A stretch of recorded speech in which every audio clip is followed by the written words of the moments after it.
Shalom tout le monde, Bezrat Hashem, en espérant que vous avez passé un bon Yom Kippour. Et Bezrat Hashem, on est tous, comme on dit, lavés de toutes nos fautes. On commence une année entièrement blanchie, avec toute la sensation de propreté, de renouveau, de netteté, d'ouverture vers des découvertes extraordinaires. Donc Hachem, il fasse que du bien. Maintenant que nous a pardonné les fautes, il peut nous donner tout ce qu'il a à nous donner. Comme on en a parlé, au mariage, Hachem, il pardonne toutes les fautes. À la circoncision, il pardonne toutes les fautes pour qu'il puisse donner tout ce qu'il a à donner. Donc maintenant, après Yom Kippour, on va rentrer dans la soukha, on va recevoir Bezrat Hashem, le Shefa, c'est-à-dire toute l'abondance dont on a besoin pour toute l'année. On va le recevoir dans la soukha, puisque la soukha, c'est un nian de Shefa, c'est-à-dire c'est la bénédiction qui descend, c'est la présence divine accompagnée de toutes les bénédictions dont on aura besoin toute l'année.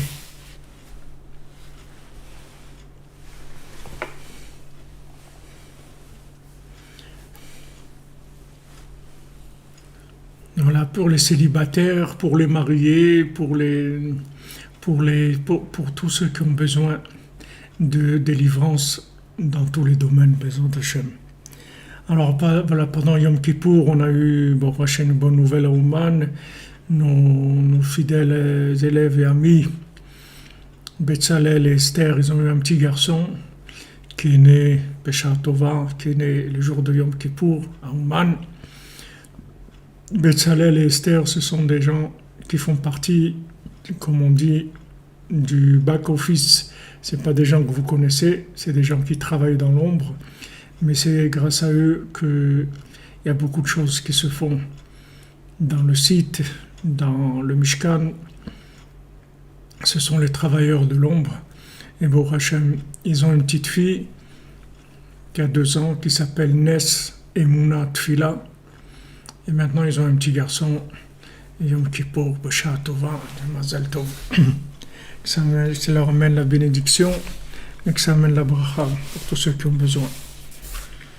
Alors, on va commencer à étudier une Torah sur Sukkot. Un enseignement sur Sukkot, c'est un enseignement qui est l'enseignement 48 dans le Likutei Moharan. C'est un enseignement on a déjà étudié, puisque dans notre étude qui est régulière, c'est-à-dire qu'on étudie le Likutei Moharan par Torah, donc maintenant on est la Torah 54, donc on a passé il y a quelques années la Torah 48. Donc cette Torah 48, elle va nous parler de beaucoup de notions, mais l'axe principal, il va parler de la soukha. Alors cette Torah, c'est l'écriture de la main de Rabbeinu, c'est-à-dire c'est Rabbeinu lui-même qui a écrit cette Torah. C'est pas une Torah retranscrite, c'est une Torah que Rabbeinu lui-même a écrite. Alors Rabbeinu nous dit dans cette Torah 48, ceux qui ont le Likutei Moharan en français, ils peuvent suivre le texte en français, puisque dans notre édition, il y a la Torah 48. Al Asher Ma'altem bi bime merivat kadesh bidbar tzin. Donc Hachem, il dit voilà, vous avez fauté contre moi, vous êtes en fait révolté contre moi dans les eaux de la dispute, de la discorde, dans la ville de Kadesh, dans le désert de Tzin. Donc ça c'est le verset qui est ramené dans Dvarim, dans Deutéronome. Alors Rabbeinu dit Tzire zeprinat vayitzer yetzira letav yetzira levish. La voyelle qui est tsérée, la voyelle qui est tsérée, qui se prononce et, elle se rattache à la notion de vayitzer que Hachem a créé. Dans le mot vayitzer, il y a le mot yetzira qui veut dire une création, mais une création, c'est-à-dire une forme, c'est-à-dire donner la forme à la chose. Il y a le Olam HaYetzira, il y a le Olam de la Hatzilut, de l'émanation, Bria, Yetzira et Asiya. C'est-à-dire avant que la chose soit dans le concret du monde de l'action, c'est-à-dire qu'elle ait une forme concrète, il y a une Yetzira. La Yetzira, c'est quand on imagine, on dessine la chose, on lui donne sa forme, et ensuite elle va naître dans le monde de la Asiya. Alors Rabbeinu dit que dans le mot Vayitzer, il y a deux Yud. Il y a deux fois la lettre Yud. Quand Kadosh Baruch Hu il a créé Vayitzer, c'est-à-dire avec deux Yud. Hachem Vayitzer Adam, Hachem il a créé l'homme. Dans le mot Yetzira, il y a deux fois le Yud. C'est Yetzira Letav, c'est-à-dire une forme qui va vers le bien et une forme qui va vers le mal. C'est-à-dire qu'il y a une prédisposition de l'homme au bien et au contraire aussi. Yetzira le Sachar, Yetzira le Onesh. Il y a une création qui amènera l'homme à la récompense et ce qui amènera l'homme au contraire la punition, au châtiment. Ça c'est ramené dans le Zohar Bereshit. Ce passage-là, c'est un passage du Zohar. Prinat din verachamim, c'est-à-dire qu'il y a la rigueur et la miséricorde. Ze prinat bina, shesham notzar avalad. Donc ça c'est la bina, c'est la notion de bina, qui est la notion de déduction, si vous voulez. La bina, c'est quand on fait sortir quelque chose de la chokhma. La chokhma, c'est la connaissance à l'état brut.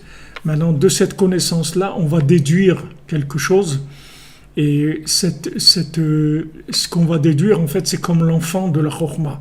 C'est-à-dire, de cette chokhma, de cette connaissance, on a déduit quelque chose, une compréhension. Donc ça, c'est le monde de la bina. Shesham notzar avalad. Rabbeinu dit que dans le monde de la bina, c'est là où est créé l'embryon. Comme je katouv, qui aime la bina tikra, qu'il y a écrit qui aime la bina tikra, c'est-à-dire la bina, tu vas l'appeler la maman. Pourquoi elle s'appelle la maman? Parce que la bina, elle va donner naissance à une notion qui vient de la chokhma. C'est-à-dire la chokhma, c'est quelque chose de stagnant. Et donc la chokhma, elle va ensuite avoir besoin d'être appliquée, c'est-à-dire de tirer des applications par rapport au mouvement de ce monde-là. Donc l'application qui va être une déduction de la connaissance, elle va se faire par la bina. Donc la bina, c'est la maman, et dans la bina, il y a la création de l'embryon, de l'enfant, qui va se faire dans cette bina-là. Comme je trouve, aime la bina tikra, tu appelleras la maman bina.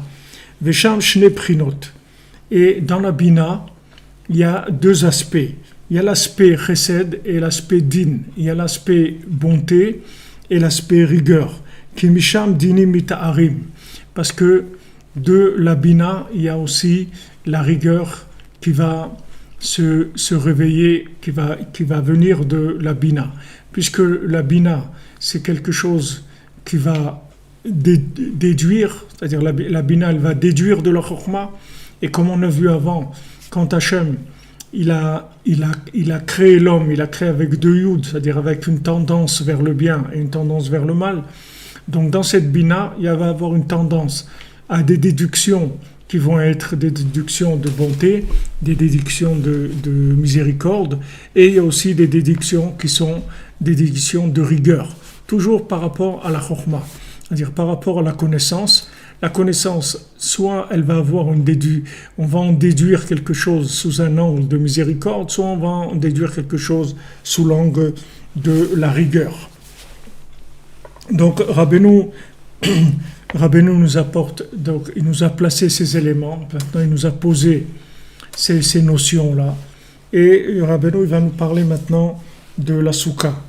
Vezé prinat soukha. Donc ce qu'on a vu maintenant, c'est le principe de la soukha, c'est-à-dire de cette maison provisoire. Comme il est écrit, tu m'as tu m'as protégé, c'est-à-dire tu m'as enveloppé, tu m'as recouvert. Tesukeni, ça veut dire tu as mis un schar sur moi, c'est-à-dire un toit sur moi dans le ventre de ma maman. Vei prinat koach hatfila.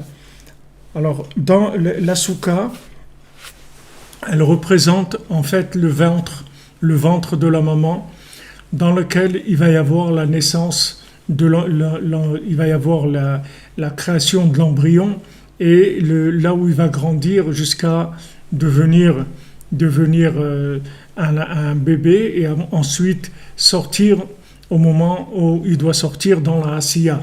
Mais avant qu'il sorte dans la Asiya, il se trouve dans le monde de la Bina et c'est à l'intérieur de la Bina qu'il va grandir. Donc maintenant, quand on sort de Yom Kippour, on va rentrer dans le monde de la Bina, dans cette soukha, pour pouvoir commencer dans la soukha à créer, si vous voulez, l'orientation de l'année, les éléments qu'on va recevoir pour pouvoir vivre notre année avec des conseils pratiques et concrets pour chacun, pour chacune, ce dont on avait besoin. Alors Rabbeinu dit Vei prinat koach hatfila. Maintenant la bina, c'est-à-dire la soukha, le ventre de la maman, c'est la force de la tfila. C'est la force de la tfila. Rabbeinu, il emploie le mot koach de la tfila. On verra après pourquoi. Koach de la tfila, c'est-à-dire la force de la tfila. Koach, c'est 28. C'est la force de la prière. Ma shemit palelim bekoach, le fait qu'on prie avec ferveur, avec énergie, qu'on met son énergie dans la prière. Kol atzmotai tomarna, comme il dit David Ameller dans les psaumes, tous mes os, ils ont dit, c'est-à-dire j'ai prié avec mes os, c'est-à-dire j'ai prié avec toute l'énergie la plus profonde que j'ai en moi. Et ça c'est le principe de la soukha, comme c'est écrit dans Yov, avec des guidim, avec des nerfs et des atzamot et des os, tesochecheni, tu m'as enveloppé. Ki koach she'adam machnis batevot em koach advan deouda de Bereshit. Parce que maintenant, la force, l'énergie que quelqu'un rentre dans les mots de la prière, en fait, ce sont les koach, c'est 28, ce sont les 28 lettres avec lesquelles le monde a été créé. C'est-à-dire Bereshit, quand Hachem a créé le monde, il a créé avec le langage, l'hébreu, le langage sacré, la langue sainte, et il y a 28 lettres. Avec ces 28 lettres-là, Hachem il a créé le monde. Donc quand quelqu'un rentre sa force, c'est-à-dire Koach, qui est 28, dans les mots de la Tfila, alors ça rentre, si vous voulez, ça va aller dans les forces de la création, c'est-à-dire dans les lettres de la création. L'homme, il a en lui quelque chose qui est potentiel, qui se trouve au niveau de embryonnaire, au développement de la bina, parce que la bina, c'est quelque chose qui est infini au point de vue développement. Donc quelqu'un peut se trouver dans l'embryon de la bina, ou peut se trouver à un développement plus avancé. En tout cas, la bina, c'est la possibilité d'extraire des choses de la connaissance. Et ça, c'est infini. Donc ça, chacun en lui, il a une possibilité d'extraire des conseils, des compréhensions, des visions, de la lumière, de la connaissance qu'il a. La connaissance, c'est ce qu'il a emmagasiné de l'extérieur. Maintenant, de lui-même, avec sa prière, il va développer cette connaissance et il va faire naître des choses complètement nouvelles. Maintenant, comment ça fonctionne? C'est que quand il va mettre sa force dans la prière, son énergie dans la prière, la force, ça se dit koach, c'est-à-dire c'est koach, c'est 28. Quand il va mettre son énergie dans la prière, en fait, il va déclencher les 28 lettres de la création du monde. C'est-à-dire que maintenant, il va passer du niveau de la conception, du niveau du dessin, du niveau de l'embryon, il va faire naître des choses par rapport au fait qu'il met son énergie dans la prière. Puisque Rabbeinu il dit que Tesukeni bebetenimi, il nous a dit avant, le fait que maintenant Hachem, il m'a enveloppé dans le ventre de ma maman, ça c'est la force de la prière. Donc la force de la prière, si vous voulez, la prière c'est comme un placenta dans lequel la chose qu'on doit obtenir, elle va se créer à l'intérieur de ce placenta-là. Maintenant, plus on va mettre d'énergie dans la prière, et plus l'embryon va grandir jusqu'à donner mamash la création, c'est-à-dire la naissance d'un enfant, et dans le cas qui nous concerne ici, la naissance de tout ce qu'on a besoin dans notre vie. Donc, quand on met notre koach dans la tfila, c'est-à-dire 28 dans la tfila, en fait, on va aller agir sur les 28 lettres de la création, et donc on va créer des choses à travers la prière en injectant cette prière dans les 28 lettres de la création. Donc, que Rabbeinu dit, parce que la force que l'homme met dans les lettres, dans les mots de la prière, qui sont 28 lettres de la création du monde, avec lesquelles le monde a été créé,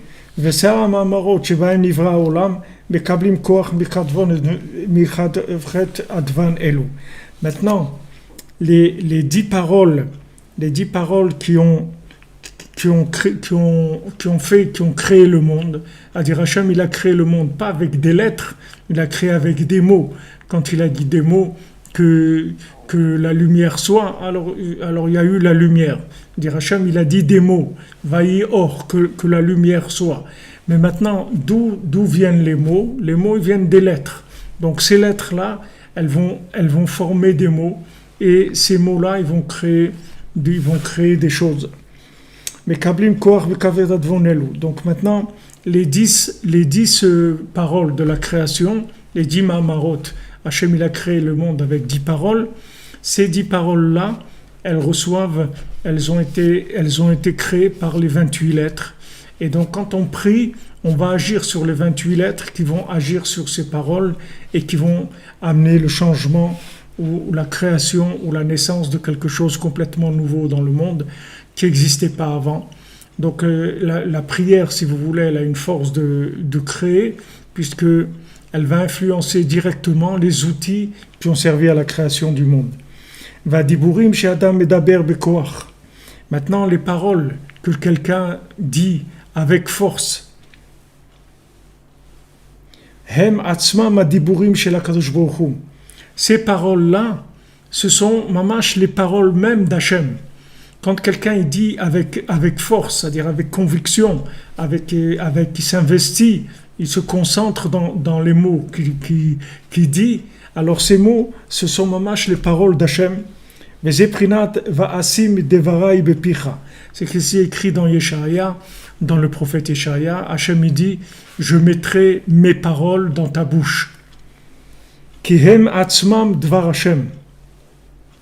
Parce que ces paroles-là, ce sont les paroles même d'Hachem. C'est-à-dire qu'Hachem, il va faire en sorte que je vais mettre mon énergie dans les paroles de la prière, de manière à ce que ces paroles de la prière, elles vont être créatrices. Donc en fait, Hachem, quand il a besoin qu'il se passe quelque chose dans le monde, il va influencer la prière de quelqu'un, que cette personne-là, elle va avoir de l'énergie, elle va mettre de l'énergie dans les 28 lettres. Ces 28 lettres, elles vont créer des mots, et ces mots-là, ils vont créer les choses qu'il va y avoir dans le monde. Donc Hachem, il dit, Vasim dvarai beficha, je mettrai mes paroles dans ta bouche. Qui aime atzmam dvar Hachem, parce que ces paroles, c'est les paroles d'Hachem, vraiment. V'em koach ma'asav, et ça, c'est la force de la création d'Hachem. C'est-à-dire, quand Hachem a créé le monde, il a créé avec, quand on dit koach ma'asav, c'est-à-dire la force de sa création, c'est-à-dire la force des mots qui ont permis la création. Ve'amamarot shebahem livra olam emprinat chesed. Maintenant, les mamarot, c'est-à-dire les 10 paroles de la création qui ont permis la création du monde, ce sont des paroles de bonté. כמו שכתוב, כי אמרתי עולם חסד ייבנה. Comme Hachem dit dans le psaume, David Amelech dit ça, Hachem a dit, je vais construire un monde de miséricorde. V'achesed uprinat suka. Et maintenant, qu'est-ce que c'est la bonté? La bonté, c'est une souka, c'est une maison, c'est un toit. Prinat ribuk. Rabbeinu dit, qu'est-ce que c'est la souka? C'est une étreinte. C'est une étreinte. C'est-à-dire que Hachem, la souka, c'est une étreinte, c'est-à-dire c'est un rapprochement qu'Hachem il nous prend en marche de sa main et il nous rapproche de lui. C'est ça que je vais mettre mes paroles dans ta bouche. À ce moment-là, je te protégerai dans l'ombre de ma main. Chez Prinat Souka, qui est la Souka, chez Prinat Sel Yad Chibuk Yad Yamin. Que ça, c'est l'ombre de la main, qui est l'étreinte de la main droite.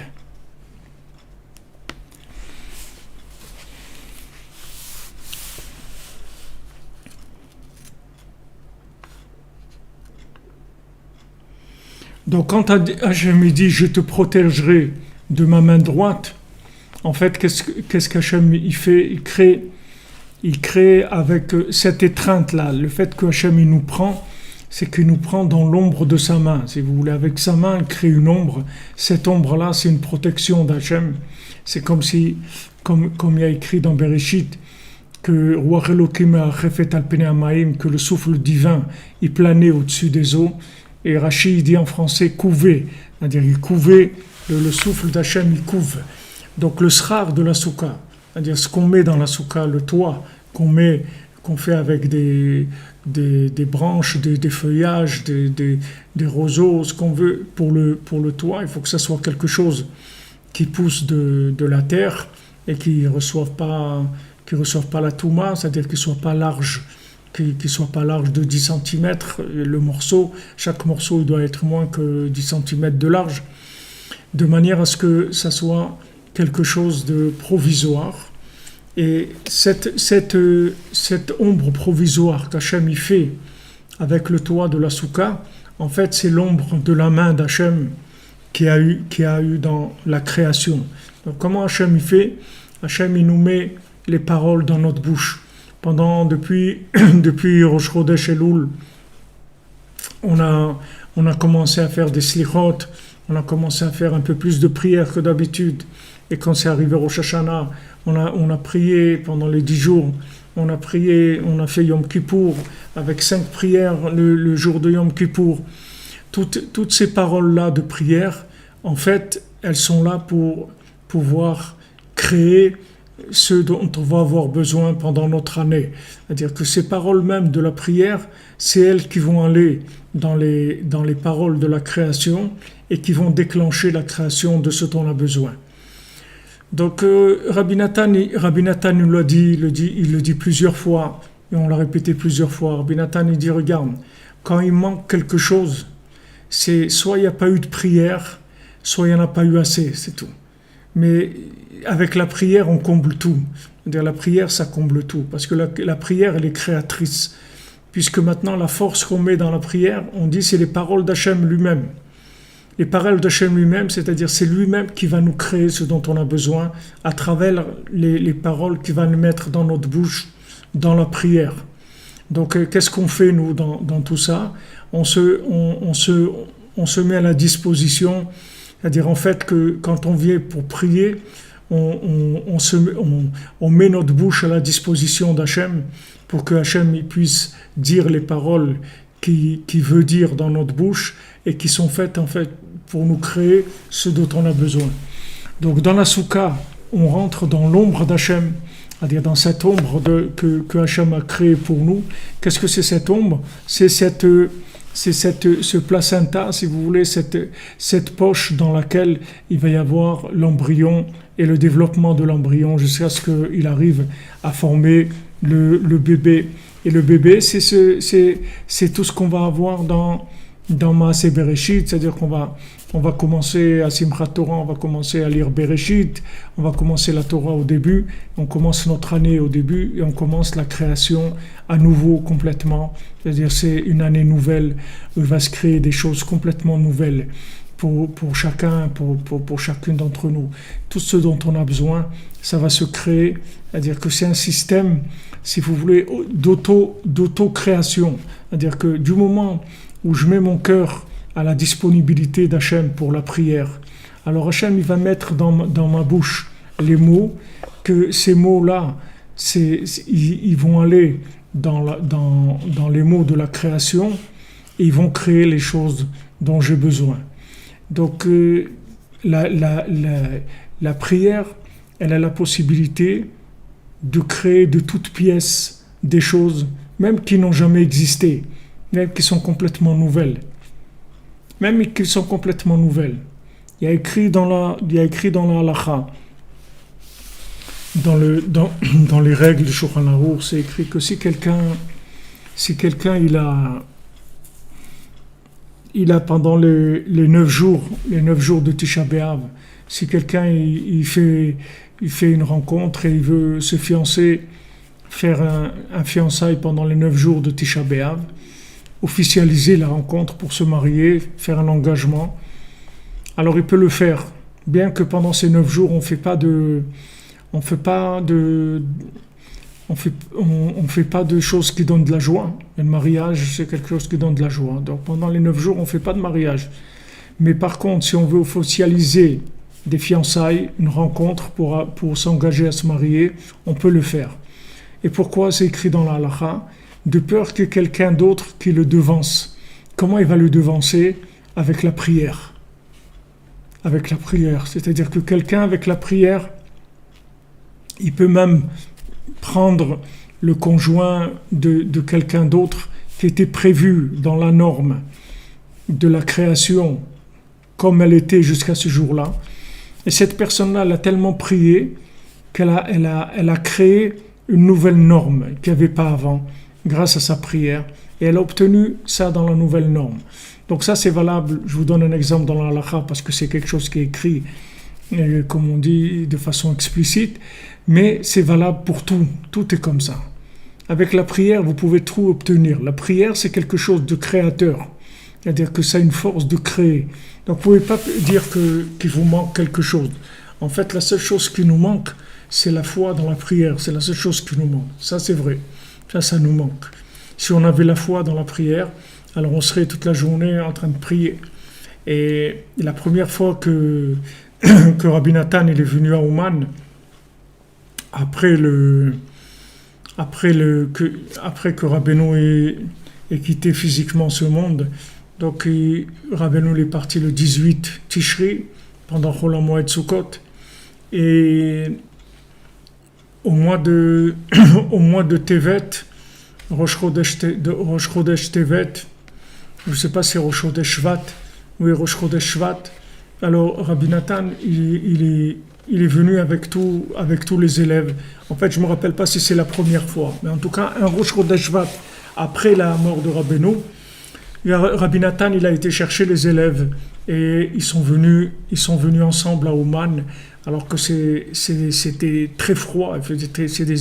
C'est la période la plus froide de l'année en Russie. Il fait très très froid. Donc il a été chercher les élèves et ils sont venus pour Rosh Chodesh Shvat à Ouman. Et ils sont passés chercher un des élèves de Rabbeinu qui s'appelait Rav Shmuel Isaac. Et ils ont été, Rabbi Nathan et encore 2 autres, ils sont passés chez lui pour aller le chercher. Mais lui, il était avec son talit et ses tefilines depuis le matin jusqu'à la fin de la journée. Il passait toute la journée à prier. Et au moment de Mincha, juste avant la fin de la journée, il lui donnait un verre d'eau chaude avec un petit gâteau. C'était ça son repas. Et à ce moment-là, il a enlevé ses tefilines, etc. Et alors, quand il est arrivé à Rabbi Nathan, la famille, elle a dit, on peut pas le déranger, il est dans sa prière toute la journée, impossible de le déranger. Ok, alors Rabbi Nathan, il a laissé un de ceux qui étaient avec lui. Il a dit, tu restes là avec lui parce que et voilà l'argent pour la charrette pour aller, parce qu'il savait qu'il n'avait pas d'argent. C'était un homme très pauvre, le Rav Shmuel Isaac. Et donc il est resté à la attendre. Et quand est arrivé le soir, quand le Rav Shmuel Isaac il a appris que Rabbi Nathan il était là, il leur a dit, mais qu'est-ce que vous avez fait? Pourquoi vous ne m'avez pas dit que Rabbi Nathan, vous auriez dû m'interrompre? Il dit, vous ne savez pas que sur le visage de Rabbi Nathan, il y a le visage de Rabbeinu. Quand on voit Rabbi Nathan, on voit Rabbeinu Mamash.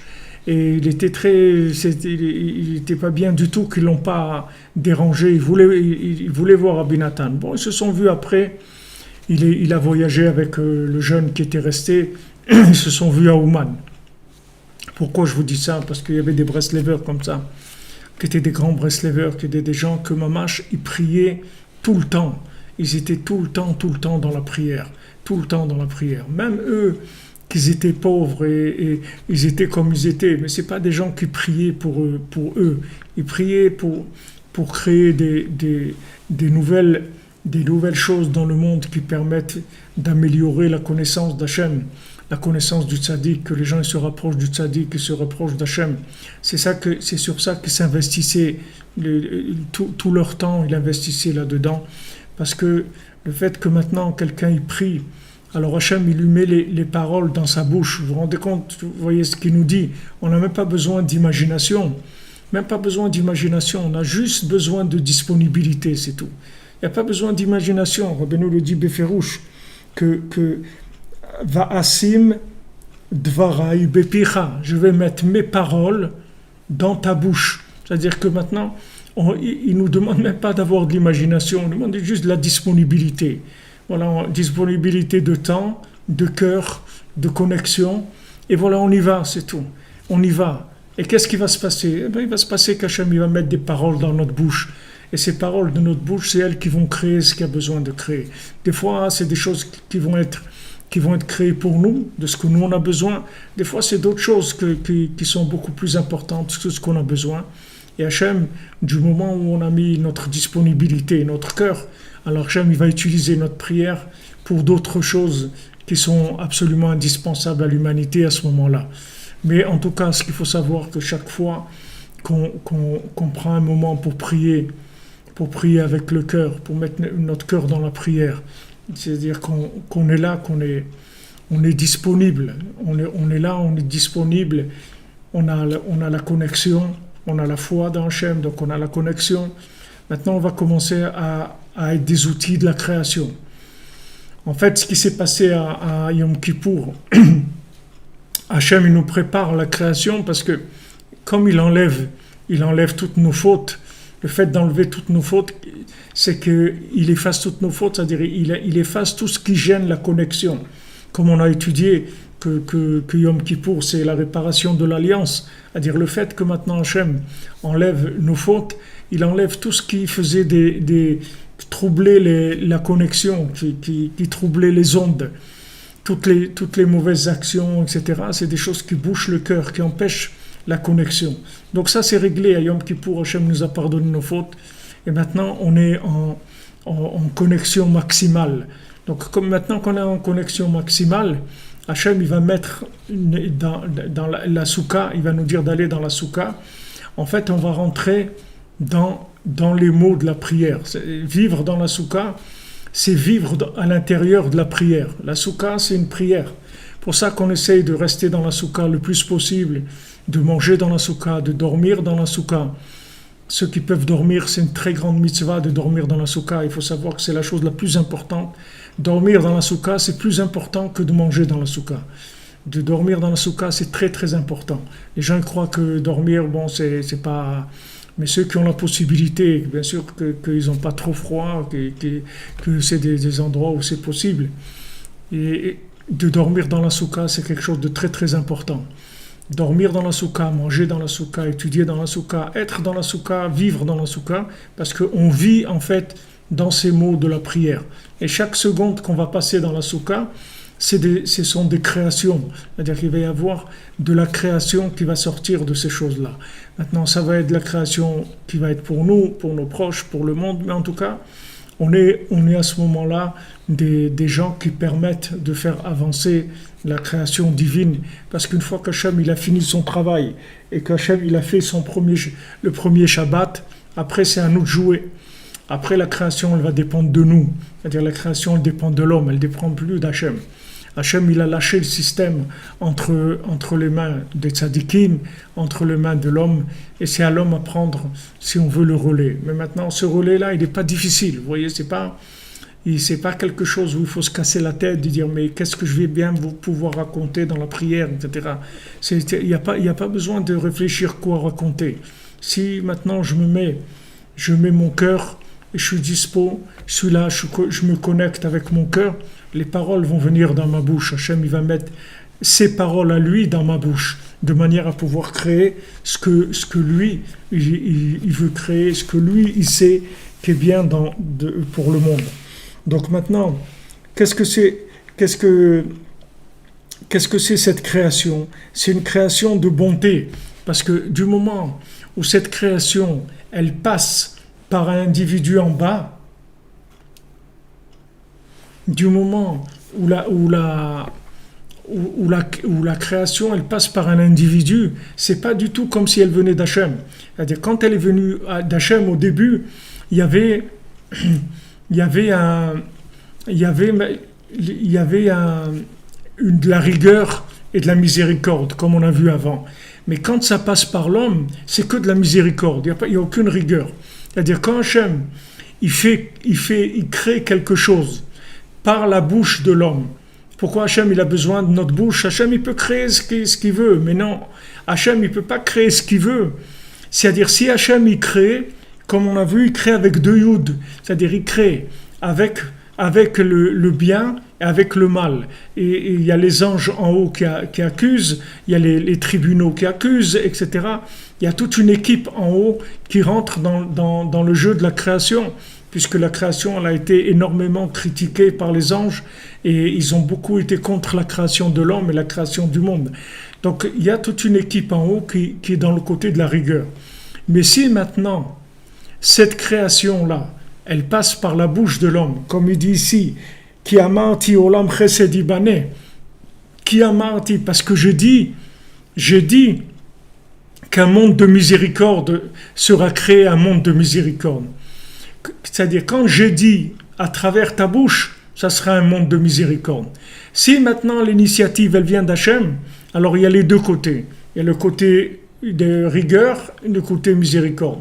Mais si maintenant l'homme met son cœur à la disposition d'Hachem, c'est-à-dire que maintenant il donne son temps, il donne son cœur pour Hachem, et pour prier, Hachem il va mettre des mots dans sa bouche.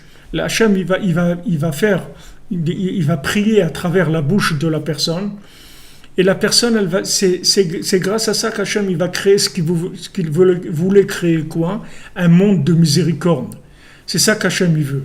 Hachem il veut changer complètement, si vous voulez, le monde de la création initiale pour en faire un monde que de miséricorde. C'est à ça qu'Hachem il veut. Mais pour ça, il faut arriver... Et pour ça, il faut arriver à mettre notre bouche au service d'Hachem. C'est-à-dire, il faut avoir la patience, la émouna, la connexion, d'être là, de se connecter au tzaddik, de se connecter à Hachem, et de dire, voilà, je suis là Hachem, je suis à ta disposition pour tout le bien du monde, pour tout ce que tu veux. Et à ce moment-là, Hachem, il va parler dans ma bouche, il va envoyer des mots dans ma bouche, selon comment lui, il voit le monde comme un monde parfait, un monde de miséricorde. Donc vous voyez, c'est extraordinaire ce qu'on peut faire. Un petit individu, comme on dit, pas plus haut que 3 pommes, qu'est-ce qu'il peut faire dans ce monde? Des choses extraordinaires. Extraordinaires, uniquement par sa disponibilité. Et l'homme, il croit qu'il doit faire des choses avec ses mains, créer des choses, et faire, il n'y a rien à faire. Avec ta bouche, tu peux tout faire.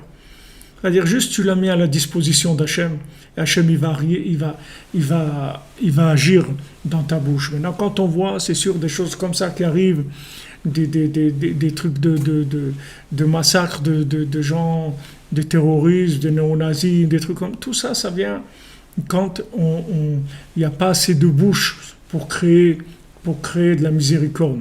Tout ça, ça vient, Rabbeinu dit, quand vous laissez Hachem, alors il y a de la rigueur dans le monde. Ne le laissez pas tranquille, ne laissez pas Hachem tranquille. Priez tout le temps, de manière à ce qu'il n'y ait pas de gens qui viennent faire du mal, que le mal ne puisse pas agir dans le monde, que le mal ne puisse pas prendre d'initiative, ne puisse pas prendre le pouvoir. Mais si maintenant on ne crée pas un nouveau monde par rapport au vouloir de l'homme, alors on tourne sur l'ancien système, et l'ancien système, il y a de la rigueur dedans. Alors quand on voit des actes de rigueur comme ça veut dire que en fait, il n'y a pas eu assez de prières pour pouvoir adoucir la rigueur. Il n'y a pas eu assez. Donc il y a des forces du mal qui se sont initiées. Maintenant, ce n'est pas la personne qu'elle s'appelle comme ça ou comme ça n'a aucune importance. Ce n'est pas elle qui est importante. C'est d'où elle a reçu l'énergie pour faire ça, comme on a vu avant. Yetzira, les taves, ve'yetzira, les biches, les créations du bien et création du mal. D'où est venue cette personne-là? D'où elle a reçu la force pour faire ça? D'où, qu'est-ce qui l'a inspiré? Qu'est-ce qui l'a poussé? Qu'est-ce qui a fait ça? C'est ces anges d'en haut qui font partie du modèle de création qui est le premier. Et dans le premier, il y a de la rigueur. Il y a des fois beaucoup de rigueur. Il y avait même plus de rigueur que de miséricorde dans le premier modèle de création. Et après, Hachem, il a ajouté un peu de miséricorde, sinon le monde, il n'aurait même pas pu tenir tellement il y avait de la rigueur. Mais bon, Hachem, aujourd'hui, on sait comment il fonctionne ce système-là, c'est-à-dire le système du monde. C'est-à-dire qu'on est nous-mêmes des créateurs, c'est-à-dire nous-mêmes, on va créer un monde de miséricorde par le fait qu'au lieu que la parole d'Hachem, elle vienne par les mondes supérieurs, par les anges et les accusateurs, la parole d'Hachem, elle va venir de nous, elle va passer par nous. Et quand elle passe par nous, elle est entièrement miséricordieuse. C'est pour ça qu'Hachem me dit, Amarti olam chesed ibaneh, je vais créer un monde de miséricorde, parce que je vais utiliser vos bouches pour recréer le monde, pour refaçonner le monde. Et ça, c'est le principe de la soukha, puisque la soukha, c'est une maison provisoire, mais cette maison provisoire, c'est elle qui va redéfinir la maison habituelle. C'est-à-dire, on va sortir de notre maison comme elle est, et on va aller dans cette maison provisoire qui va recréer, qui va en fait reformater, si vous voulez, réinitialiser notre maison en dur. Et à ce moment-là, quand on rentre dans notre maison après, elle est complètement renouvelée. C'est pas la maison de l'année dernière, c'est une autre maison complètement. Parce qu'on l'a renouvelée par le fait qu'on est rentré dans la soukha, on a recréé notre propre maison. Bezrat Hashem. Donc voilà, bonne journée. On continuera cette Torah. Je sais pas quand vous dire, ça va nous amener, je crois, jusqu'à mardi matin, quelque chose comme ça, parce que il y a Sukkot, c'est dimanche soir. Et tout à l'heure, Bezrat Hashem à midi, ce soir, on étudiera l'écouter à la chôte, c'est un l'écouter à la chôte sur ça, on l'écouter à la chôte sur Sukkot cette nuit à 3h. Et Bezrat Hashem après, ça va nous reporter à mardi matin, qui sera le premier jour de Chol HaMoed, et on essaiera de commencer, on fera 2 études, si Bezrat Hashem on peut, une le matin et une à midi, Bezrat Hashem. Merci les amis. Oui, pour les Français, c'est à 11h, tout à l'heure à 11h. Ouais. Et pour les gens de Ouman ou d'Eretz Israël, tout ça, c'est à midi. Donc merci d'être là, merci de votre présence. Baruch Hashem, grâce à vous, on peut faire énormément de choses, parce que là aussi, ce qu'on fait, c'est des paroles d'Hachem qui descendent dans le monde, à travers l'enseignement du tzaddik, ça amène beaucoup d'adoucissement, Et tous ces bandits et ces gens et tout, ils profitent quand on s'arrête un peu, qu'ils viennent faire des bêtises et faire du mal. Et si nous on s'arrête pas, alors on les bloque, on les laisse pas faire du mal, parce qu'on amène de la miséricorde. Baruch Hashem, il n'y a pas une plus grande miséricorde que d'étudier dans la nuit, ça adoucit énormément la rigueur. Donc une bonne journée, beaucoup de réussite, beaucoup d'Hatzlacha, renouveau total dans le bien, Bezrat Hashem. On se retrouve tout à l'heure. Merci les amis.